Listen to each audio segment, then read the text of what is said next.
भारत माता की, छत्रपती शिवाजी महाराज की, धर्मवीर छत्रपती संभाजी महाराज की, जय भवानी, जय भवानी। हिंदवी स्वराज्याचे सरसंस्थापक छत्रपती शिवरायांना मानाचा मुजरा करतो। भारतीय राज्यघटनेचे शिल्पकार भारतरत्न डॉक्टर बाबासाहेब आंबेडकर यांना मानवंदना अर्पित करतो आणि धुळे जिल्ह्याच्या वतीनं अखिल विश्वातील सर्वाधिक लोकप्रिय नेते आणि आपल्या सर्वांचे लाडके प्रधानमंत्री माननीय नरेंद्र मोदीजी यांचं मनापासून स्वागत करतो। आज मला या गोष्टीचा मनापासून आनंद आहे, महाराष्ट्राच्या निवडणुकीमध्ये माननीय मोदीजींच्या प्रचाराची सुरुवात खानदेशाच्या धुळ्यातनं होते आहे, ही आपल्याकरता अत्यंत आनंदाची गोष्ट आहे। आणि ही सुरुवात धुळ्यातनं याकरता केली की माननीय मोदीजींच्या नेतृत्वामध्ये गेल्या 10 वर्षात जे काम झालेलं आहे त्यामुळे पुढच्या 5 वर्षामध्ये आमचा धुळे जिल्हा हा महाराष्ट्रातला नंबर 1 चा जिल्हा होणार आहे। आज आपण पाहतोय ज्या प्रकारे सुलवाडे जामफळच्या माध्यमातून या जिल्ह्याच्या प्रत्येक शेतीला पाणी जात आहे, शेतकऱ्यांच्या बांधापर्यंत पाणी पोहोचवण्याचं काम माननीय मोदीजींच्या आशीर्वादाने या धुळे जिल्ह्यामध्ये होत आहे। आणि दुसरीकडे अक्कलपाडा धरणाची उंची वाढवून त्या ठिकाणी आमच्या धुळे शहराला पिण्याच्या पाण्याची त्या ठिकाणी कधीच टंचाई भासणार नाही अशा प्रकारचं काम होताना आपल्याला पाहायला मिळत आहे। माननीय मोदीजींच्या नेतृत्वामध्ये मनमाड इंदोर रेल्वेच्या माध्यमातून एक अशा प्रकारचं सेंटर आता धुळ्यामध्ये तयार होत आहे की या ठिकाणी Mumbai industrial corridor, Nardana MIDC, Dhule Manmad railway या सगळ्या लोकांचं एकत्रित जर विचार केला तर महाराष्ट्राचं पुढचं इंडस्ट्री आणि लॉजिस्टिकचं सेंटर कुठलं असेल तर ते हा धुळे जिल्हा असेल, अशा प्रकारची अवस्था आपल्याला पाहायला मिळते आहे।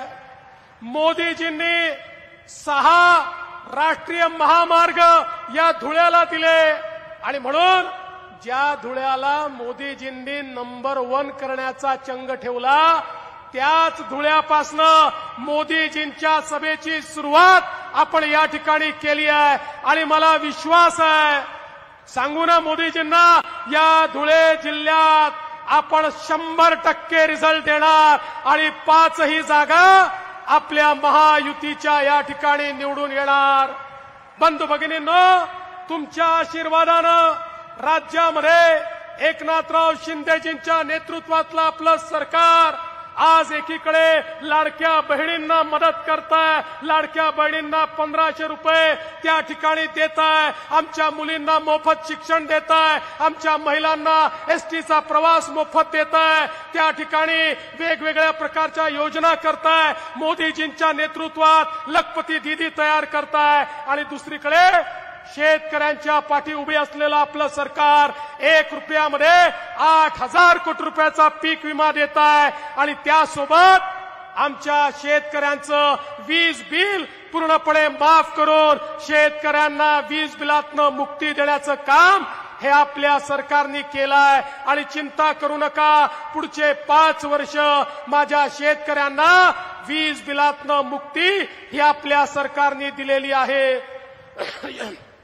एवढंच नाही तर आता एकीकडे आपण हा निर्णय केला की आपल्या शेतकऱ्यांना पुन्हा एकदा तुमच्या आशीर्वादाने महाराष्ट्रात सरकार आलं की संपूर्ण कर्जमाफी देण्याचा निर्णय देखील आपल्या सरकारने घेतलेला आहे।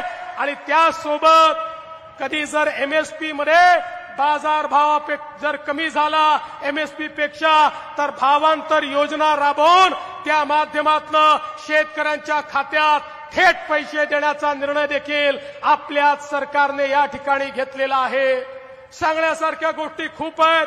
आमच्या लाडक्या भावांना 10 लाख रोजगाराच्या संधी आपण देतोय। वेगवेगळ्या योजनांच्या माध्यमातून सगळ्या समाजाला घेऊन आपण पुढे चाललोय।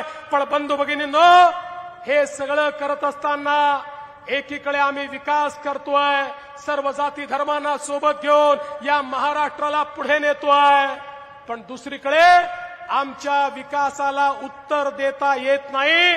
म्हणून आमच्या विरोधकांनी लोकसभेपासून एक नवीन स्ट्रॅटेजी आखली आणि या धुळ्यामध्ये ते वोट जिहाद करतायत। वोट जिहाद। अरे आमच्या धुळ्याच्या लोकसभेमध्ये आम्ही 1,90,000 मतांनी 5 मतदारसंघात पुढे गेलो। एकट्या मालेगाव सेंट्रलच्या आणि या धुळ्यातल्या वोट जिहादमुळे 4,000 मतांनी आम्हाला पराजित व्हावं लागलं। आता मी तुम्हाला विनंती करण्याकरता आलोय, आता जागे झालो नाही तर नेहमी करता झोपावं लागेल। ही निवडणूक जागा होण्याची निवडणूक आहे। ही निवडणूक वोट जिहादचं उत्तर एकत्रितपणे मतदान करण्याची निवडणूक आहे आणि म्हणून या निवडणुकीमध्ये आपले 5ही उमेदवार या ठिकाणी निवडून आणा एवढीच विनंती करतो आणि माझं बोलणं संपवतो। धन्यवाद।